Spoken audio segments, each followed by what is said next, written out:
Why would you want to evaluate? Well, evaluation helps check that people can use the product and that they like it. It also helps to check your assumptions that you're building the right thing, so getting the right design, and doing it well, getting the design right. What you'd evaluate depends on the kind of evaluation you do. Evaluations can be done on conceptual models, on early prototypes of a new system, and later on more complete prototypes. So the type of evaluation that you choose will have to match the kind of system or prototype that you're evaluating. Where evaluation occurs typically happens in two different locations, either natural or laboratory settings. When you'd evaluate, evaluation should occur throughout design. Finished products can be evaluated to collect information to inform new products, but you can also look at uh, doing an evaluation on an earlier prototype. For example, a cognitive walkthrough on a paper prototype, like you'll do in milestone 2. You can even evaluate sketches to understand design which design idea you want to start to explore first and prioritize as you continue your iterative development. You can imagine this along a bit of a spectrum.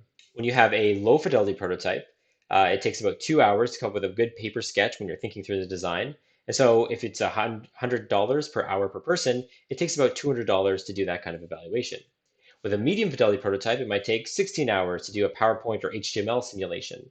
And so the cost is $1,600. And when you actually do a high fidelity evaluation of a high fidelity prototype, you have a complete or nearly complete system, which could take hundreds or more hours. So the cost, skyrockets. And so what you want to do is you want to evaluate early and often so that you don't have to spend all this money into development, sinking it into an advanced prototype when if you had evaluated it earlier, you could have addressed some major design concerns or switched your design ideas earlier on in the process. So you've seen the diagram, you know that we're doing a very highly iterative process. Evaluation happens early, often keep repeating this. So let's talk about evaluation approaches. There are three main approaches to evaluation that we're going to cover in this course. The first is usability testing. The second are field studies. And the third is analytical evaluation. With usability testing, it's an evaluation that involves measuring performance and evaluating satisfaction with the system, typically in a laboratory setting.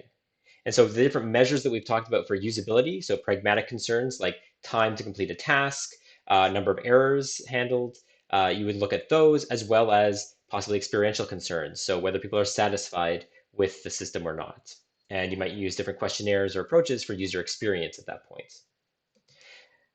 Field studies are conducted in a natural setting, and it aims to understand what people do naturally and how products mediate their activities.